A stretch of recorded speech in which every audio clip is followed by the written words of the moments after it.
Yeah, hi. So today I want to share with you on how God speaks with us.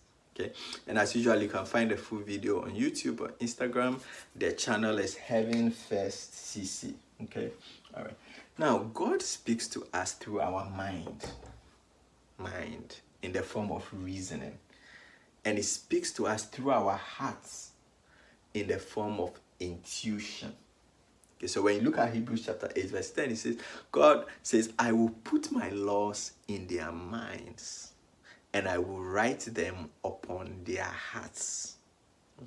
So God speaks to you, He speaks to me, He speaks to all of us through our mind in the form of reasonings and talks to us through our hearts in the form of intuition, right? So an intuition is like, sometimes you have this sense that something is true, something is not true. You have this sense that this is right, this is wrong.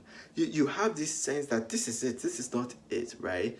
But you don't quite have any sort of explanation or rationale or anything like that for it. Right? It's just a sense. Some people call it like a knowing, right? It's just sort of something that you know within you. That's what I'm calling intuition, and it's one of the ways that God speaks to us, right? Now, this is not to say every intuition and every reasoning, right, is God speaking to you. That's not the point. But I'm trying to say that your intuitions, your reasonings, right, your heart, your mind is a vehicle through which God speaks to you, right?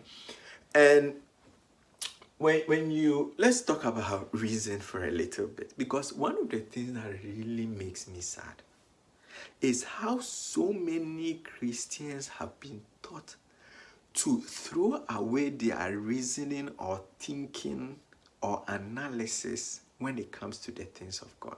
It's so sad. It's so sad.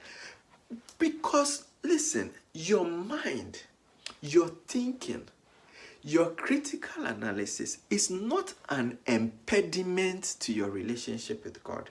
It's not an impediment to faith. It's not an impediment to spirituality.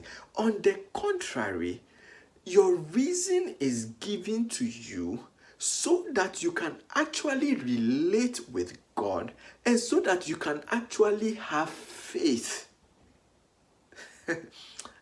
Listen, you see, without reasoning, without your mind, okay, you are almost like a donkey. You're almost like a donkey. Okay. I cannot have a relationship with a donkey. Do you understand? You can't have a donkey say, I'm married to a donkey. Then you come and then you say, hello, I just got back from work. Donkey, how was your day, donkey? You know. You can't relate with a donkey. Do you understand? So, in order to relate with a person, one of the things that is important is the ability to be able to reason together. Even human beings, right? Like if you cannot reason with someone, you are not able to reason with someone, it can be very difficult to have a relationship with a person. Do you understand? Like you try marry somebody who has thrown away all reason and has thrown away their mind completely. And just see how difficult such a relationship with how difficult relating with the person is going to be, So reasoning is essential to having a relationship. And that is why when God was making us, and God wanted us to be able to relate with Him, the Bible says that He made us in His image and He made us in His likeness. Right? What is the image and likeness of God? Well, one of the components is that God reasons. So in Isaiah chapter 1, verse 18, God says, come, let us reason together. I love it. Come, let us reason together. God is a God of reason. Okay? Reason is from God. And in order for God to have a relationship and to be able to relate with us, he also gave us a certain faculty of reasoning. He gave us a certain mind, which is different from, donkeys. Do you understand? It's different from donkeys. He gave us a certain mind because he wanted to be able to relate with us. So, in fact, your reasoning, your mind, rather than being an impediment to your relationship with God, is actually essential for your relationship with God. Come, let us reason together. The people who teach you that don't think when it comes to the things of God, don't think, throw away your mind, don't analyze, don't do those things. They are not speaking for God. Yeah, they are speaking out of their desire to be able to control you. I talked about that last week. In the last time, right? Because you see, when people reason, okay, and they think and they are critical and they analyze, it's very, very difficult to control them. So it's those people that are afraid of your thinking and are afraid of your intelligence and are afraid of your... God is not threatened by your intelligence. God is not threatened by your thinking. God is not threatened by your questions. If you question God, like, this thing, maybe let's imagine that God says something, right? And then you're like, God. And then you try to give God an argument why what he says is wrong. God is not threatened by that. Come on. It's like having a teacher, like maybe you are just a new physics student and you just come to class, right? And then maybe, I don't know, maybe you are in class, you are learning from, I think, Einstein, right? And then Einstein says something. Then you think about it and then you give him a very good question that challenges what he's saying. Do you think Einstein is bothered? No. I mean, he's just going to give you an argument and show you that your argument is small. He just reason with you and just, So God is not threatened by your thinking. He's not threatened by your intelligence. And God definitely wants you to use your thinking and your reasoning.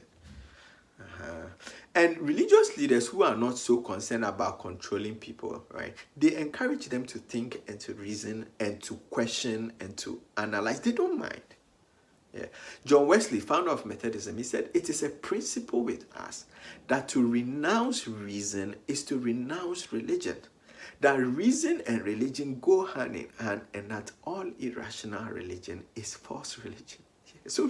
So reason is not a problem in a relationship with God. Reason is actually necessary and essential in a relationship that you have with God. And one of the reasons why a lot of Christians are actually not relating with God directly, are not hearing the voice of God, is because they have thrown away one of the main vehicles through which God is going to talk to them. So God is always trying to bring things to their mind. You get it? God is always bringing things to their mind. Sometimes it's a question, because God sometimes communicates through questions. One time the people were talking with Jesus. Jesus asked them a question. He says, whose son is like the Messiah? And then they said, David. And they said David is the father of the... And then Jesus said, okay, then why does David call him Lord, saying, God said to my Lord, sit until I make your enemies. You see, he asked them a question. And sometimes the way that God will talk to you is by asking you a question. Bring a question to your mind. The Bible says that when the Spirit comes, it said he will remember us, like he will remind us, right? He will remind us of things, right? Where does reminding people of things, where does it go? Like when you remember, it goes to your mind. So the Spirit talks to your mind. God talks to your mind. God reasons with you. But when you throw away your reasoning, because religious leaders who want to control you have taught you that never think, never use your mind, just whatever, then you lose one of the main channels through which you can have your own direct relationship with God. Many times, and this is not just an experience I have. Many Christians all over the place have it, where you talk to God and be like, God, this thing, it doesn't make sense. This thing that I'm reading, let's say, for instance, you read something in scripture, this thing it doesn't make so much sense because of this and this and this, and you give your arguments to God, right? Yeah, and then sometime later you see that it comes to your mind that this, that, then you see that, Charlie, God is wise. You see, God is wise. There's a reason why the thing is like this and it's like this and it's like this. Then you have other questions. Then you talk to God. Then you question things. Then you analyze things. And then God is responding to you by bringing things to your mind and bringing this to your mind. It's a very beautiful thing, right? Yeah, it happens to me all the time, and I'm not the only one. I know many Christians that it happens. They talk to God, and God talks to them by bringing thoughts to their mind. But because you don't realize that actually God speaks to you in the form of reasoning, right? He talks to your mind. He brings thoughts to your mind. He brings ideas to your mind. He brings things to your mind because you don't recognize it even when God talks to you, because you think that the mind is like some kind of like, I don't know, something to be done away with rather than something that is to be a blessing. So I'm here to just let you know, God talks to you. God talks to you. He talks to you all the time. And one of the ways that he talks to you is through your mind in the form of reasoning. So don't throw away your reasoning. When you throw away your reasoning, you are throwing away one of the essential things you need in order to work with God. We will continue on this series of how God speaks with us later. God bless you.